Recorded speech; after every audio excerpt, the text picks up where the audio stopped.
What does it take to start voiceover in 26? Well, you need three things: a voice, a mic, and the internet. Done. Mic drop.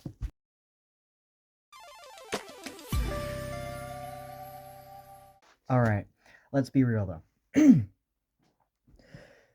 There are 3 points that I find are very important. Number 1, your understanding. Number 2, your passion. And number 3, your mindset. So let's talk about understanding. What do you need to understand as a voice actor or a voiceover artist? Well, the main thing I think you should understand is your voice. Your voice is your instrument. You can practice with it, improve with it, you learn to act with it, right? Your voice is your selling point. That's what people will hire you for. So that's where all your time and resources need to go. So, understanding your voice. What's your pitch? Are you up here? Are you tenor? Are you bass down here? Somewhere in between, baritone. I'm not sure if singing terms apply there, but because that's what I know, I'll apply it. So, understand that. Understand how that would apply to your mic positioning. If you're wondering why my video looks like this, it's because I'm recording on my phone and using that mic as well, because I was recording earlier with my phone as my camera and my mic as my mic, and my horrible little laptop could not handle everything, so the frames were absolutely horrible, completely misaligned. It was bad. But yeah, that's why we're here right now. So understand your voice. Next part after what I just told you is going to be funny. But understand your equipment, your gear. Alright. Give me just a second. I have right here a Blue Yeti mic. This is the mic that I use every time I audition, every time I send in lines, which is once, and when I was recording earlier.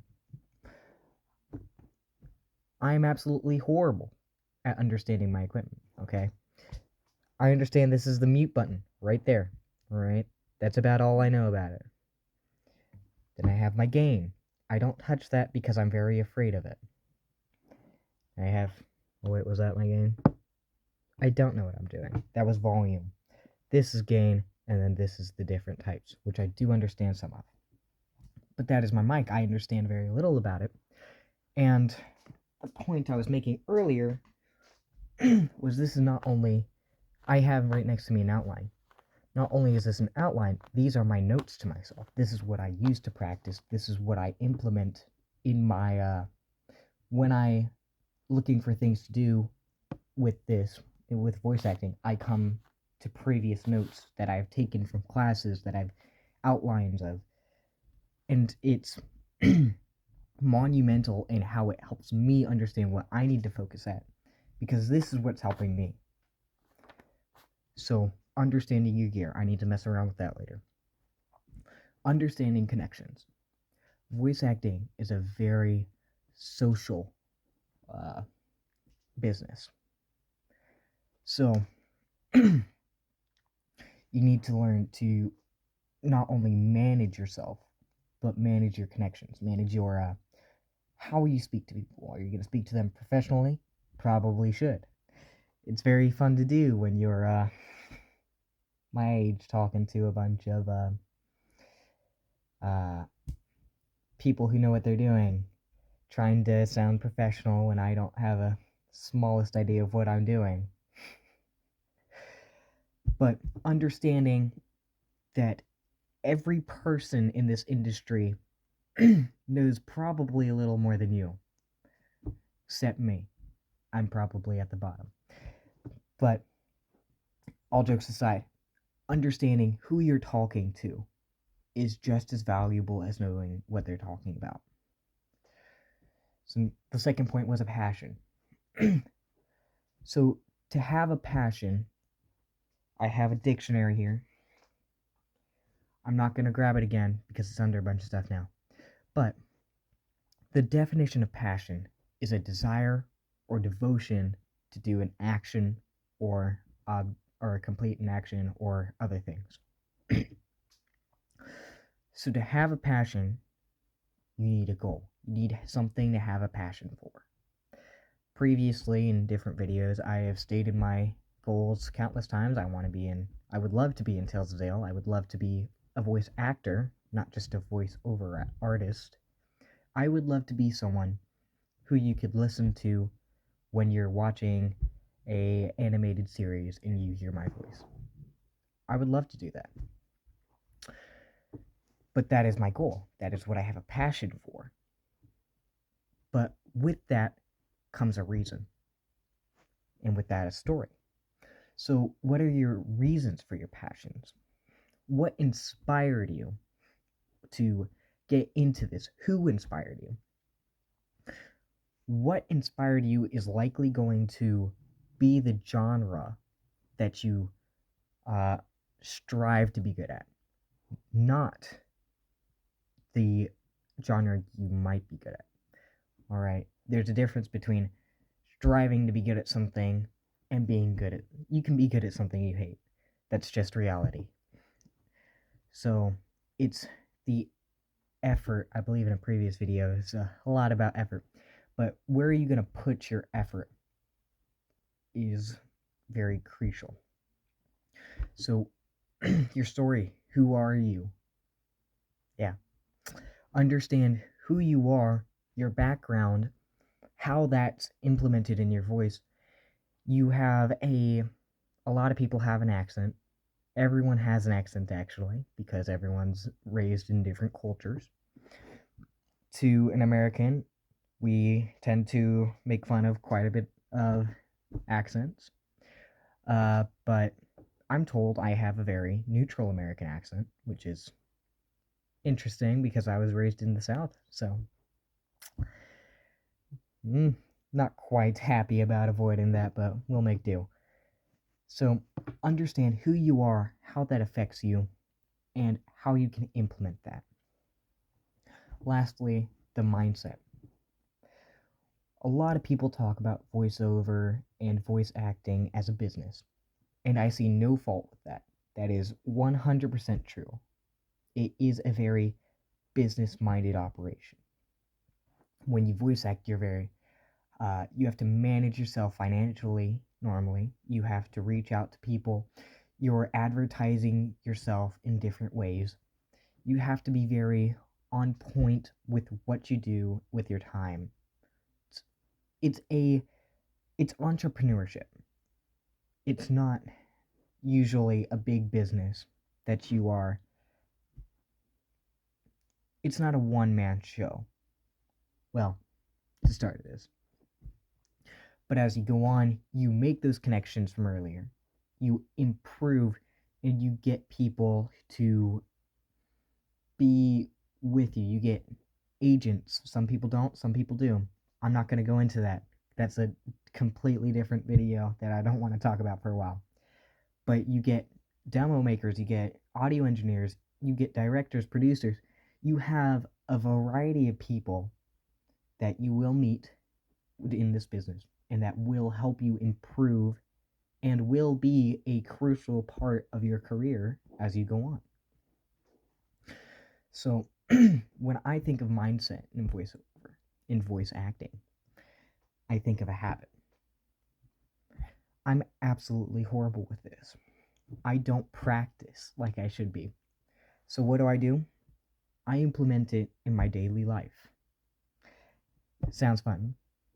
I might talk to someone way up here for a little bit, and then I'll go down here for a little bit and have a very dramatic conversation. Or I'll sound nasally and like a nerd for a little bit. It's very fun to implement this in your daily life. And as a not quite an overreactor, but I do give a lot more emotion in conversation than I should. It's very helpful. I consider it my practice. because of how often I am using that much emotion in my daily life. So implement it, make a habit of practicing or implementing it in your daily life however you see fit and whatever works for you. That's going to be the route you should go. So you have the habit. Discover your priorities. Once you work out what genre you want to major in, I guess, what genre best suits you, what best suits your voice, and interests you the most, those are going to be the ones that you have priorities in.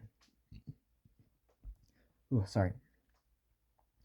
If you're good at audiobook narration, you're not going to be going over here and doing commercials right off the bat. You got to practice. Those are two different genres, two different things, and they are somewhat similar, but you're not going to be great at one because you're good at the other.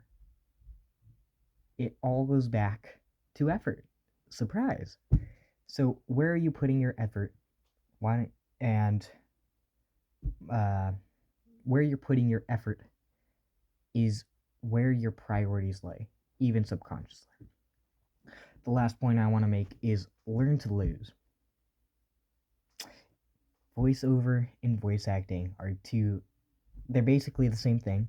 Voice acting is a form of voiceover, but voiceover is not voice acting, if you get what I mean. But they are both very competitive.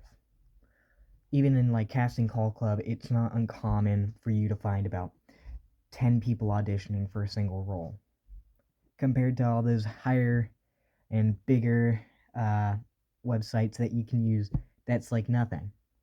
To me, where I can audition, that's quite a bit of something, and there's not much I can do about that. I have to bring my best. And I once heard someone say, the voice you do for a character is the best voice possible. Because your voice is unique to you. Your perception of that character is unique to you.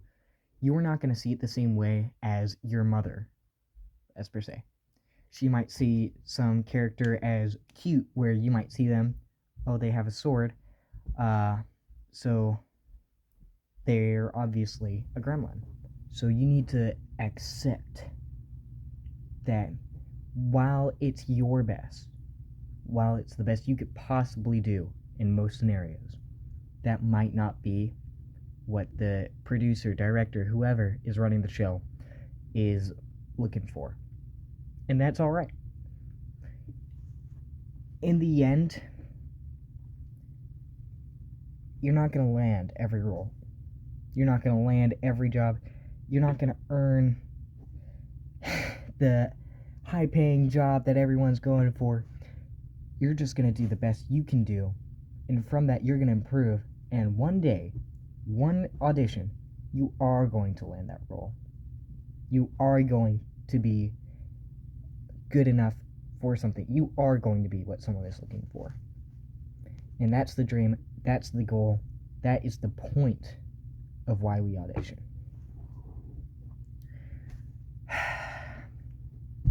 That was my last point, but I do have a question for you. Where are you going from here? Because I can tell you where I'm going to audition for some things. I'm going to go, and I'm going to go read some scripts. I'm going to go write some stuff. I've been working on a demo, which I would love to share with you all. But we'll see what happens. So where are you going from here? What are your goals?